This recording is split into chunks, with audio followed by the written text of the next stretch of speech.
Welcome to রোজ রান্নাঘরে। আজকের recipe strawberry ice cream. বাজারে কেনা আইসক্রিম পাউডার দিয়ে কিভাবে বাড়িতে সফট আইসক্রিম তৈরি করা যায় সেটাই আজ তোমাদের সাথে শেয়ার করব। স্ট্রবেরি আইসক্রিম তৈরির জন্য আমি এখানে 500 ml এর একটা আমুল দুধের প্যাকেট নিয়েছি। এই আইসক্রিম তৈরির জন্য যেটা সবচেয়ে প্রয়োজন সেটা হচ্ছে ওয়েকফিল্ড ব্র্যান্ডের স্ট্রবেরি ফ্লেভারের আইসক্রিমের 100 গ্রামের একটা প্যাকেট, যার দাম মাত্র 50 টাকা।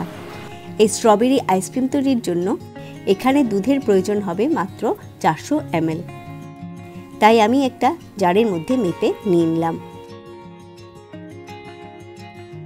আর এই দুধটা আমি ঢেলে দিচ্ছি একটা কড়ার মধ্যে, আর সেই সঙ্গে আমি দিচ্ছি ওয়েকফিল্ডের আইসক্রিমের পাউডারটা। আমি এখানে নর্মাল টেম্পারেচারে থাকা দুধের মধ্যে পাউডারটাকে মিক্স করে নিচ্ছি, এতে লাম্প ফর্ম করার সম্ভাবনা থাকে না। তারপর দুটোকে আমি ভালো করে মিক্স করে নিচ্ছি।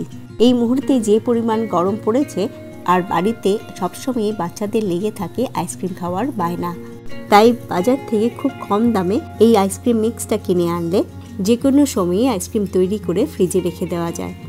এবারে আমি উনুনের আঁচটা জ্বালিয়ে দিয়ে 3 মিনিট অবধি আইসক্রিম মিক্সটাকে বয়েল করে নেব।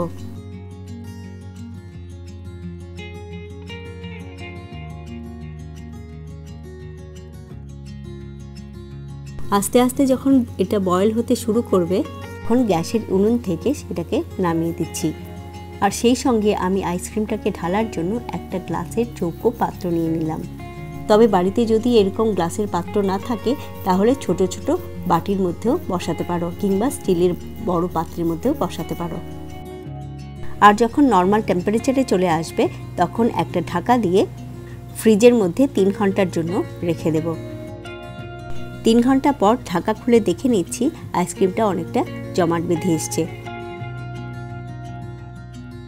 এবারে আমি আইসক্রিমটাকে কাটার জন্য একটা ধারালো ছুরি নিয়েছি, যাতে আইসক্রিমটাকে টুকরো টুকরো করে ভেঙে নিতে পারি।